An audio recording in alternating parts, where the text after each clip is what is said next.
Desejo saudar a todos os irmãos com a paz de Deus nesta noite, uma vez mais. Dar-vos. Esquece. Não desejo nada. Ok, outra vez. Desejo saudar a todos os irmãos com a paz de Deus nesta noite e é um prazer poder estar convosco uma vez mais. Podemos louvar a Deus juntos. Gostava que ficássemos um bocadinho focados na presença de Deus agora. Deixa aquilo que estás a fazer e fiquemos juntos louvando a Deus, meditando na sua palavra durante uns minutos. Prometo aos irmãos também não vou tomar muito do vosso tempo,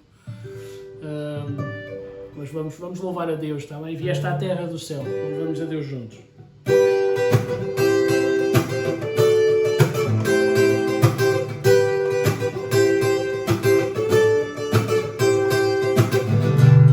Teu nome exaltarei, bom é te cantar louvor. Estou feliz porque sou teu, o meu Salvador tu és. O teu nome exaltarei, bom é te cantar louvor. Porque sou teu, o meu Salvador tu és.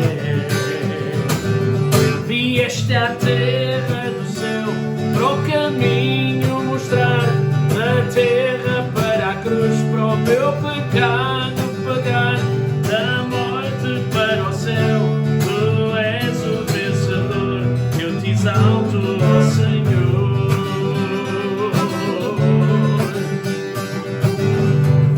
Teu nome exaltarei, bom é te cantar louvor. Estou feliz porque sou teu, o meu Salvador tu és. Vieste à terra do céu para o caminho mostrar, da terra para a cruz para o meu pecado pagar, da morte para o céu.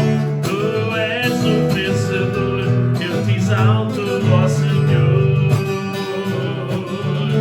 Eu te exalto, ó Senhor. Eu te exalto, ó Senhor. Aleluia, aleluia. Pai, não há ninguém como tu, Senhor, não há ninguém que se compare a ti. Queremos exaltar o nome de Jesus nesta noite, uma vez mais, dedicar-te todo o nosso louvor, toda a honra, toda a glória. Tu és maravilhoso, Jesus, tu és maravilhoso, Jesus. Muito obrigado, Senhor, por aquilo que tens feito na nossa vida. Muito obrigado pelo teu amor, por quem tu és, pela obra na cruz do Calvário. E nesta noite, ajuda-nos a atentar, ó Senhor, para esta obra que Jesus fez e para a sua majestade, e ajuda-nos a focar a nossa atenção menos em quem nós somos e mais em quem Tu és, ó Deus. No nome de Jesus, esta é a nossa oração, Senhor. Abençoa aqueles que estão doentes, que estão fracos, estende a Tua mão, ó Deus, e dirige todas as coisas na Tua igreja, neste regresso também no próximo fim de semana, em nome de Jesus. Nós oramos agradecidos para a honra e glória do Teu nome. Amém, amém. Glória a Deus. Nós oramos a Ti, Jesus. Tu és bom, Senhor. Tu és bom, Senhor. Aleluia, aleluia. Bendito és Tu, Jesus. Aleluia. Jesus.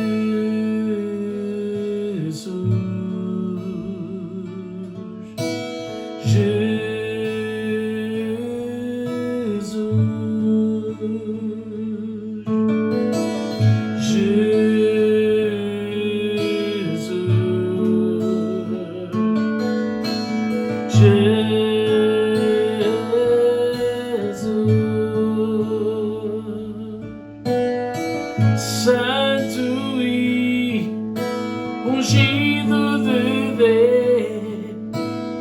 Jesus,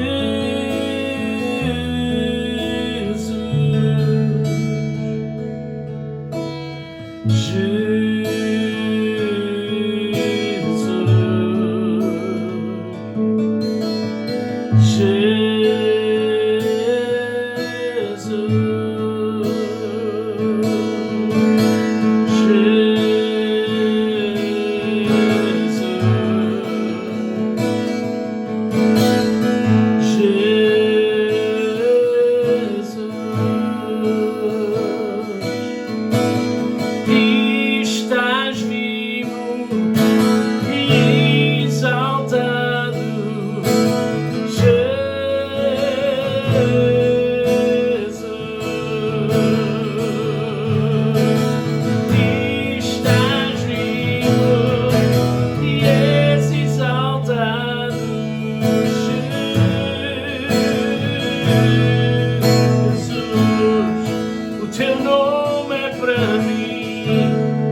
não há ninguém como Jesus. Amém? Convido os irmãos a podermos abrir a palavra de Deus no Evangelho de João, no capítulo 1, e lermos um texto que nos fala acerca de Jesus.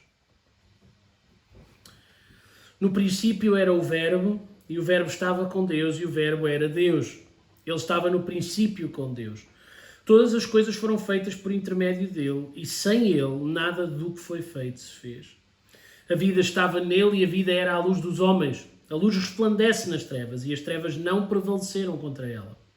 Houve um homem enviado por Deus, cujo nome era João. Este veio como testemunha para que testificasse a respeito da luz, a fim de todos virem a crer por intermédio dele. Ele não era a luz, mas veio para que testificasse da luz, a saber, a verdadeira luz que, vinda ao mundo, ilumina a todo o homem. Estava no mundo, o mundo foi feito por intermédio dele, mas o mundo não o conheceu. Veio para o que era seu e os seus não o receberam. Mas a todos quantos o receberam, deu-lhes o poder de serem feitos filhos de Deus, a saber, aos que creem no seu nome, os quais não nasceram do sangue, nem da vontade da carne, nem da vontade do homem, mas de Deus. E o Verbo se fez carne e habitou entre nós, cheio de graça e de verdade. E vimos a sua glória, glória como do unigênito do Pai. Amém. Até aqui a palavra de Deus. Este é um texto que eu tive a pensar um pouco acerca dele, já durante esta semana e no dia de hoje também. É incrível Jesus, não é? Nós temos aqui uma apresentação diferente de Jesus, ao passo que nos outros evangelhos há uma preocupação em mostrar-nos a humanidade de Cristo, em provar que Jesus é homem, e de maneiras diferentes. Mateus vai focar-se mais nos judeus como será o público-alvo, trazendo muita ênfase nas genealogias, na descendência de Davi, etc. Ao passo, por exemplo, Lucas vai ser muito mais minucioso em termos de factuais, históricos, mas há uma preocupação em mostrar, em inserir Jesus na história, no tempo, e em mostrar a sua humanidade. João está mais preocupado em demonstrar a sua divindade. Isto tem a ver com o contexto em que o Evangelho de João foi escrito também. Terá sido o último livro, provavelmente o último livro da Bíblia a ser escrito, em cerca de 85 a 90 depois de Cristo, perdão. E João estava a viver tempos, não é? Nesta ocasião estava a viver tempos em que havia um movimento crescente que era o gnosticismo e que punha em causa, entre muita coisa que eu não quero estar aqui a esmiuçar hoje, punha em causa a divindade de Cristo. Então João resolve escrever um evangelho, quarto evangelho, fazendo referência às coisas que ele viu e que ele testemunhou, com vista a demonstrar que Jesus era Deus, que Jesus é Deus. O começo do Evangelho nota logo isto. Em vez de recorrer às genealogias, como costume, João vai demonstrar-nos que Jesus vem do próprio Deus, gerado por Deus. Ele vem de Deus, ele é Deus. Ele é Deus. Jesus não é criado, é gerado. Ele é Deus. E o texto é fantástico e aponta-nos para algumas coisas que eu gostava de partilhar, duas ou três ideias que eu gostava de partilhar com os irmãos. A primeira é esta ideia de que Jesus é criador, ele é o criador e o sustentador de todas as coisas, como nos diz a palavra de Deus em Colossenses. Todas as coisas foram feitas por intermédio dele, e sem ele nada do que foi feito se fez. Tudo foi feito por ele, e sem ele nada do que foi feito se fez. Ele é o criador. Ele estava no princípio e foi ele que criou todas as coisas. Quando não havia nada, ele criou todas as coisas. Ele formou o homem também do pó da terra. E hoje eu estava a olhar para o Evangelho de João e estava a pensar em algumas ocasiões em que este poder em que esta capacidade criativa de Jesus, a capacidade de criar, de criar alguma coisa, vem ao de cima, e em que João volta outra vez à carga com esta ideia de Jesus criador. E uma delas, fantástica, é quando Jesus encontra o cego, né, à beira do caminho, no capítulo 9. É um texto também muito conhecido de todos nós, na igreja já pregado várias vezes. É um homem que nasce cego, não é? E que Jesus vai fazer um milagre extraordinário na vida dele, de uma maneira também que para nós é estranha, é esquisita, porque a Bíblia diz que Jesus cuspiu no chão, fez com a terra e com a saliva fez lodo e colocou nos olhos do cego. E isto reportou-me para o facto de olhar para Jesus como Criador, reportou-me para o início em que o homem também foi formado do pó da terra e em que Deus criou-nos, né? Jesus criou-nos, formando-nos do barro e depois soprou em nós o fogo da vida.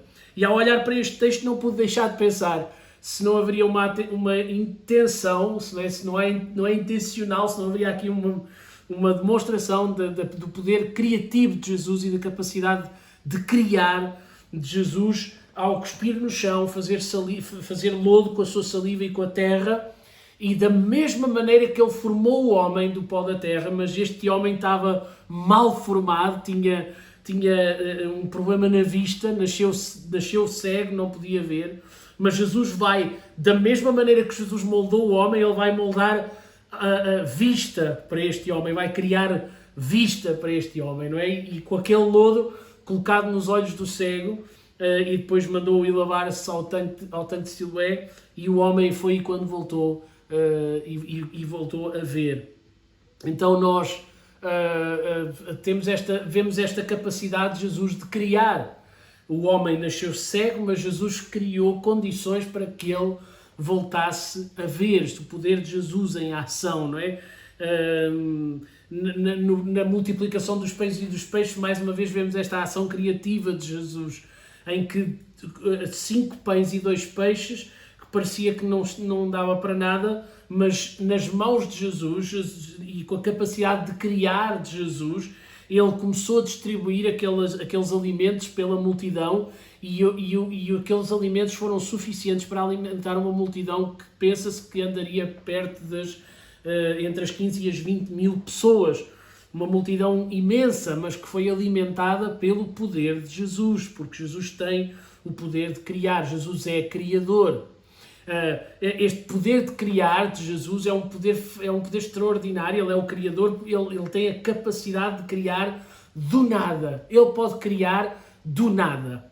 Ele neste caso, nós vemos que ele cospe no chão e faz lodo com a terra e com a sua saliva.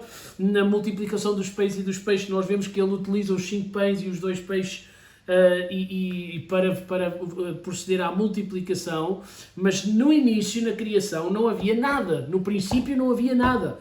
E Jesus criou do nada. Essa mesma capacidade criativa de Jesus é aplicada à nossa vida espiritual, à tua vida espiritual, a ti que nos escutas nesta noite, e os irmãos que estão a ouvir e que já experimentaram este poder criativo de Jesus sabem exatamente daquilo que estou a falar. Porque muitos de nós tínhamos muito pouco para oferecer a Deus, e alguns de nós acreditamos mesmo que não tínhamos nada, ainda que isso nunca é verdade, mas Jesus teve o poder de pegar em nós e fazer algo novo. E nesta noite eu gostava de trazer esta mensagem à tua vida. Essa capacidade criativa de Jesus aplica-se à tua vida. Ele tem não é verdade que tu não tens nada. Não é verdade que tu estás completamente vazio e despido.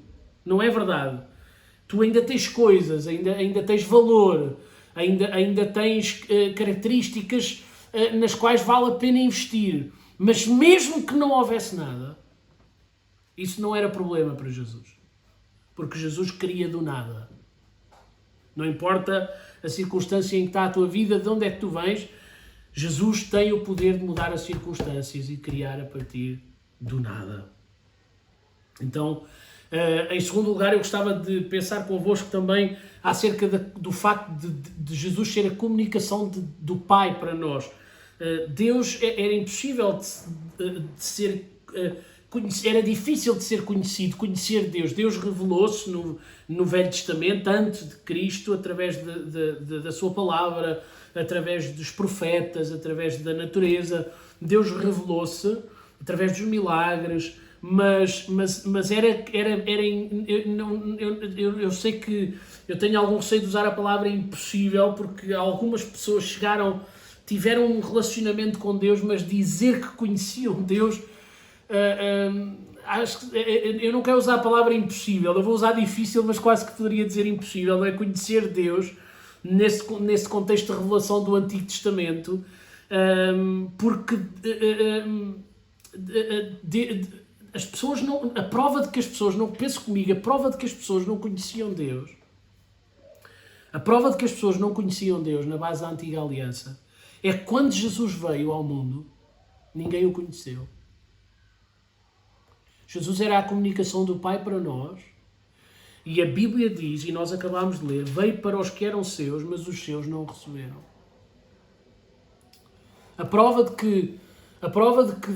que as pessoas não conheciam Deus é que quando Deus se apresentou e se revelou ali à frente deles, elas não o reconheceram. Ou seja, ao longo da Antiga Aliança, as pessoas foram fazendo uma ideia de Deus que estava longe de ser a realidade completa ou total. Estava longe de ser aquilo que Deus é.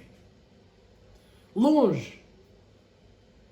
E aquilo que Jesus fez por nós é extraordinário, porque há 2000 anos atrás ele revelou-se e Deus revela-se na pessoa de Jesus Cristo e dá-se a conhecer na pessoa de Jesus Cristo, e nós ficámos a perceber que não conhecíamos nada de Deus.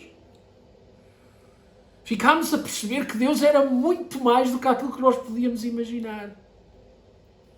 Porque Jesus trouxe características e revelou coisas do Pai que nós pensámos assim, mas Deus é assim, de tal maneira que as pessoas não o reconheceram.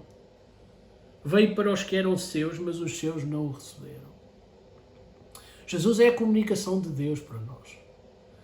Jesus é aquele que nos revela Deus e que nos mostra quem Deus é. Sem Jesus, nós não tínhamos nada, não éramos nada. Sem Jesus não podíamos estar aqui hoje, ser igreja, estarmos juntos, termos uma esperança, uma expectativa. Sem Jesus, muita coisa do Antigo Testamento continuava a não fazer sentido nenhum para nós. Jesus trouxe sentido à história, Jesus trouxe sentido à Bíblia, Jesus trouxe sentido à nossa vida, Jesus trouxe sentido ao mundo, Jesus traz sentido a tudo. Sem Jesus, tudo é um caos, nada faz sentido. Jesus, ele traz sentido à nossa vida. Em último lugar, eu gostava de pensar um bocadinho convosco nesta questão de a palavra se fez carne, o verbo se fez carne e habitou entre nós, cheio de graça e de verdade, e vimos a sua glória. Jesus, ele veio revelar, ele é a palavra encarnada. Quando Jesus falava, era como se Deus estivesse a falar. Era Deus, não era como, era Deus a falar, mas é para vocês entenderem, não é?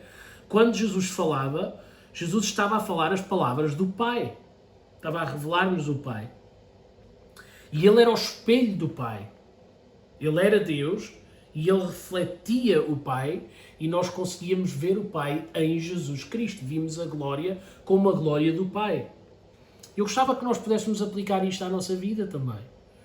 Porque Jesus, quando subiu, antes de subir ao céu, Jesus disse que iria voltar para o céu, mas que iria deixar-nos o Consolador, e que o Espírito Santo nos daria poder e capacidade para continuarmos a obra que ele tinha começado, e nós iríamos dar continuidade a essa obra de Jesus, à obra que ele tinha começado. E o Espírito Santo vive em nós, vive nos nossos corações, e de alguma forma Cristo vive em nós, e nós espelhamos Cristo, e as pessoas olham para nós e veem Cristo. Então é muito importante nós percebermos isto, que da mesma maneira que quando Jesus falava, a palavra, quando Jesus falava, as suas palavras tinham poder, porque ele falava a palavra de Deus. Também tu, quando falas, se tens Cristo na tua vida, se Cristo faz parte da tua vida, se tens Cristo no teu coração, se, como diz a palavra de Deus em Gálatas capítulo 2, versículo 20, já estás crucificado com Cristo e vives não mais tu, mas Cristo vive em ti. E quando as pessoas olham para ti e veem Jesus na tua vida, então, quando tu falas, as tuas palavras têm poder. As tuas palavras têm poder. E nós temos que estar mais assentes nesta autoridade que nós temos e que tantas vezes nos passa ao lado. De facto, nós sempre temos a consciência de que há poder nas nossas palavras para aquilo que é negativo. Todos nós temos a consciência disso, mesmo quem não é crente consegue ter percepção. As palavras que um pai diz têm um peso grande na vida de um filho. Podemos destruir vidas com as nossas palavras, podemos limitar pessoas com as nossas palavras. As nossas palavras podem ter um peso muito negativo na vida das pessoas e todos nós temos a consciência disso e sabemos isso. Mas para o positivo, muitas vezes nós perdemos esta consciência e perdemos esta noção. Mas continua a ser verdade, há poder nas nossas palavras. E quando nós temos Cristo a viver em nós e nós abrimos a nossa boca e estamos a espelhar Jesus, nós temos que acreditar, há poder nas nossas palavras e numa dimensão ainda mais elevada, há autoridade nas nossas palavras.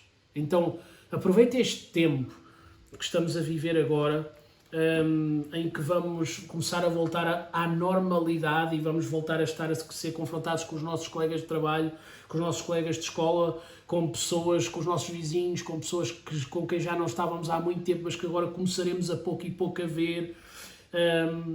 Lembra-te disto, há poder nas tuas palavras, há autoridade nas tuas palavras, influencia as pessoas que estão à tua volta. Lembra-te, Cristo vive em ti. Que Deus possa, que as pessoas possam olhar para nós e possam dizer de nós, não na mesma dimensão, claro, mas no mesmo sentido que falaram de Jesus, que as pessoas vejam a glória de Deus em nós e que ao olharem para nós, que elas possam ver Cristo em nós. E o nome de Jesus continua a ser glorificado e o ministério que Ele começou há 2000 anos atrás continua a ter efeito na vida das pessoas. Esta é a minha oração, este é o meu desafio. Que Deus possa abençoar os irmãos e uma boa semana para todos. Deixo-vos ainda a indicação de que nós iremos estar durante esta semana a trazer informações aos irmãos de como as coisas vão funcionar no próximo domingo em que arrancaremos com a atividade da igreja.